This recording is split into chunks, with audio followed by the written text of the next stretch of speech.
বন্ধুরা, হিন্দু ধর্মে বিশ্বাস করা হয় যে ৮৪ লক্ষ প্রজাতির জীবের মধ্য দিয়ে ঘুরে বেড়ানোর পর একজন ব্যক্তি মানব জীবন লাভ করে। কিন্তু আপনি কি জানেন এই ৮৪ লক্ষ প্রজাতি কি এবং কখন একজন মানব জীবন লাভ করে? হিন্দু ধর্মে বেদ এবং পুরাণে জীবনের সকল প্রজাতি সম্পর্কে বিস্তারিতভাবে ব্যাখ্যা করা হয়েছে। ৮৪ লক্ষ প্রজাতির জীব অর্থাৎ মহাবিশ্বে পাওয়া বিভিন্ন ধরনের জীবকে দুটি ভাগে ভাগ করা হয়েছে। প্রথমটি হলো যোনি এবং দ্বিতীয়টি হলো উদ্ভিদ। অধিকন্তু প্রাণীদের তিনটি ভাগে ভাগ করা হয়েছে: জলজ, স্থলজ এবং বায়বীয় প্রাণী। বন্ধুরা, আজ আমরা আপনাকে এই সমস্ত সম্পর্কে বিস্তারিতভাবে বলবো। তবে তার আগে আমরা আপনাকে বলি যে আপনি যদি এই ভিডিওটি দেখছেন তাহলে দয়া করে এটি শেষ পর্যন্ত দেখুন। এটি পদ্মপুরাণের একটি গল্প এবং ভগবান কৃষ্ণ নিজেই বলেছেন যে ভুল করেও পদ্মপুরাণের গল্পটি অসম্পূর্ণভাবে শোনা উচিত নয়। তাই আজ আমি আপনাকে এটি বলবো। আপনি যদি ভগবান কৃষ্ণে বিশ্বাস করেন তাহলে এই ভিডিওটি শেষ পর্যন্ত দেখুন। যদি এই ভিডিওটি আপনার ভালো লাগে তাহলে লাইক করুন এবং কমেন্টে জয় শ্রীকৃষ্ণ লিখুন। তাহলে আজকের তথ্যবহুল উপস্থাপনা শুরু করা যাক। বন্ধুরা, পদ্মপুরাণ অনুসারে বিশ্বাস করা হয় যে প্রতিটি জীব তার কর্ম অনুসারে পরবর্তী জন্ম লাভ করে। কেবলমাত্র একজন ব্যক্তির সৎকর্মই তাকে এই জন্মের চক্র থেকে মুক্তি দিতে পারে। শাস্ত্র অনুসারে ৮৪ লক্ষ জন্মের মধ্যে মানব জন্মকে সেরা বলে মনে করা হয়। তবে আমরা আপনাকে এটিই বলবো কেন মানব জন্মকে সেরা বলে মনে করা হয়। তবে তার আগে আমরা আপনাকে বলি যে পদ্মপুরাণের একটি শ্লোকে ৮৪ লক্ষ জন্মের বর্ণনা রয়েছে, যার অনুসারে ৯ লক্ষ জন্ম জলজ প্রাণীর, ১০ লক্ষ জন্ম আকাশে উড়ন্ত পাখির, ৩০ লক্ষ জন্ম পৃথিবীতে বসবাসকারী প্রাণীর এবং ১১ লক্ষ জন্ম পোকামাকড় এবং কুমিরের। ২০ লক্ষ প্রজাতির মধ্যে কেবল একটি উদ্ভিদের, বাকি ৪ লক্ষ প্রজাতি মানুষের, অর্থাৎ মোট ৮.৪ মিলিয়ন প্রজাতি রয়েছে। কিন্তু বন্ধুরা, আমি তোমাদের বলি যে কোথাও বলা নেই মানুষ আবার মানব জীবন পায় না, অথবা ৮.৪ লক্ষ প্রজাতির পরেই সে আবার মানব জীবন পায়। এটা কেবল আমাদের কর্মের উপর নির্ভর করে। যদি একজন মানুষ ভালো কাজ করে তাহলে সে স্বর্গ পায় এবং স্বর্গের পথ মুক্তির দিকে নিয়ে যায়। যদি একজন মানুষ খারাপ কাজ করে তাহলে সে নরক পায় এবং তারপরে তার কর্ম অনুসারে সে বিভিন্ন প্রজাতির মধ্যে পুনর্জন্ম লাভ করে। বন্ধুরা, আচার্য চাণক্যও একটি শ্লোকে বলেছেন যে হারানো সম্পদ ফিরে পাওয়া যায়, হারানো বন্ধু পাওয়া যায়, কিন্তু একবার মানুষের জীবন হারিয়ে গেলে তা ফিরে পাওয়া যায় না। মানুষের জন্ম অত্যন্ত বিরল। এছাড়াও রামচরিত মানসেও মানুষের জীবনের গুরুত্ব চিত্রিত করা হয়েছে। কিন্তু তোমরা কি কখনো ভেবে দেখেছো যে মানুষ জীবন এত বিরল কেন? আসুন তোমাদের বলি বন্ধুরা, কারণ ৮.৪ মিলিয়ন প্রজাতির মধ্যে শুধুমাত্র মানুষেরই কাছে মনেরই চিন্তা করার এবং বুদ্ধিমানের সাথে কাজ করার ক্ষমতা আছে। এর ভালো মন্দ বোঝার ক্ষমতা আছে। এটি পাপ ও পুণ্যের মধ্যে পার্থক্য করতে পারে। এটি ধর্ম ও অধর্ম জানে। কেবল মানুষই আত্মা এবং পরমাত্মাকে উপলব্ধি করতে পারে। কেবল মানুষই জগতের জ্ঞান অর্জন করতে পারে। এখন যদি আপনি আপনার খারাপ কাজের কারণে আপনার মানব জীবন হারান, তাহলে আপনাকে অন্য একটি প্রজাতিতে জন্ম নিতে হবে, এমন একটি প্রজাতি যেখানে আপনার বোঝার বোধগম্যতা নেই। অতএব আপনি সময়ের চক্রে আটকা পড়তে থাকেন। অতএব বলা হয় যে ৮৪ লক্ষ প্রজাতি অতিক্রম করার পরেই আত্মা মানব প্রজাতি লাভ করে। এটি ৮৪ লক্ষ প্রজাতি অতিক্রমকারী আত্মার রহস্য। পদ্মপুরাণে বলা হয়েছে যে যখন একটি আত্মা নির্ধারিত ৮৪ লক্ষ প্রজাতি সম্পন্ন করে এবং তার কর্মও ভালো হয়, তখন সে পিতৃ বা দেব প্রজাতি লাভ করে। এর মাধ্যমে সে জন্ম ও পুনর্জন্মের চক্র থেকে মুক্ত হয়ে বৈকুণ্ঠ ধামে যায়। অন্যদিকে মন্দ কর্ম করে আত্মাকে ৮.৪ মিলিয়ন প্রজাতিতে পুনর্জন্মের জন্য পাঠানো হয়। বেদ ও পুরাণে একে দুর্গতি বলা হয়, যার অর্থ হল একটি আত্মা আবার জন্ম ও মৃত্যুর চক্রে আটকা পড়ে, যা আদর্শ পরিস্থিতি হিসাবে বিবেচিত হয় না। বন্ধুরা, সনাতন ধর্মের বিশ্বাস অনুসারে একটি আত্মা ৮৪ লক্ষ প্রজাতির মধ্য দিয়ে ঘুরে বেড়ানোর পরেই মানুষ হিসাবে জন্মগ্রহণ করে। কিন্তু এর পরেও মানুষের মনে প্রায়শই অনেক প্রশ্ন জাগে। উদাহরণস্বরূপ, একটি প্রজাতি কি? দ্বিতীয়ত, যদি একটি বীজ অমৃতের হয় তবে মৃত্যুর পরেও কি এটি অমৃতের বীজ হয়ে ওঠে? মৃত্যুর পরে কি একজন মানুষের মানুষ হওয়া উচিত? মৃত্যুর পরে একটি প্রাণী কি পশু হয়ে উঠবে? মানুষের আত্মা কি পশু প্রজাতিতে জন্ম নেয় না, নাকি ৮৪ লক্ষ প্রজাতির ধারণাটি কেবল একটি মিথ? তৃতীয় প্রশ্ন হল, একটি আত্মা বা জীব কি ৮৪ লক্ষ প্রজাতির মধ্য দিয়ে ঘুরে বেড়ানোর পরেই সত্যিই মানব জন্ম পায়? তাহলে আসুন আমরা আপনাকে এই সমস্ত সম্পর্কে বলি। সবাই জানেন যে স্ত্রী অঙ্গ থেকে একটি আত্মার জন্ম হয় তাকে যোনি বলা হয়। এইভাবে পশুর যোনি, পাখির যোনি, পোকামাকড়ের যোনি, সাপের যোনি, মানুষের যোনি ইত্যাদি রয়েছে। যোনির অনেক উপপ্রকার রয়েছে।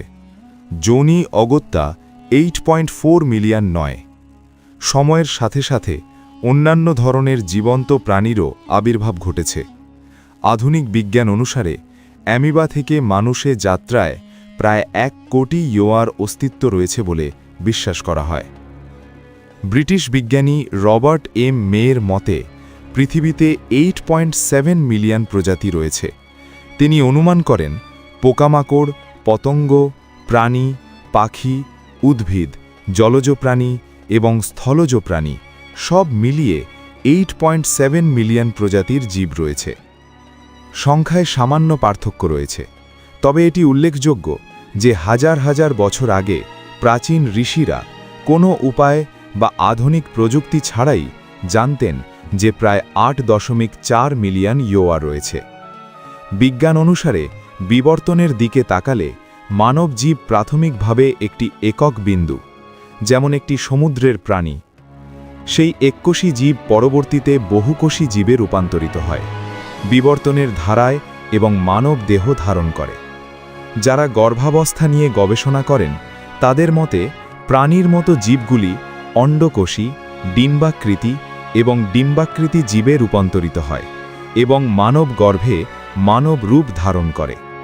সাধারণত গর্ভে 9 মাস 90 দিন বিকাশের পর একটি শিশু জন্মগ্রহণ করে এই মহাবিশ্বে থাকা সমস্ত শারীরিক রূপ ধারণ করে। শিশুটি একটি বিন্দু হিসেবে শুরু করে এবং অবশেষে একটি মানব শিশুতে পরিণত হয়, অর্থাৎ 83টি উপায়ে নিজেকে পরিবর্তিত করে। যখন একটি শিশু জন্মগ্রহণ করে সে প্রথমে তার পিঠের উপর শুয়ে থাকে, অর্থাৎ একটি মেরুদণ্ডী প্রাণীর মতো। পরে সে তার বুকের উপর ঘুমায়। সে সাপ বা সরীসৃপের মতো তার ঘাড় উঁচু করে। তারপর ধীরে ধীরে চতুষ্পদ প্রাণীর মতো হামাগুড়ি দিতে শুরু করে। অবশেষে সে ভারসাম্য বজায় রেখে মানুষের মতো হাঁটে।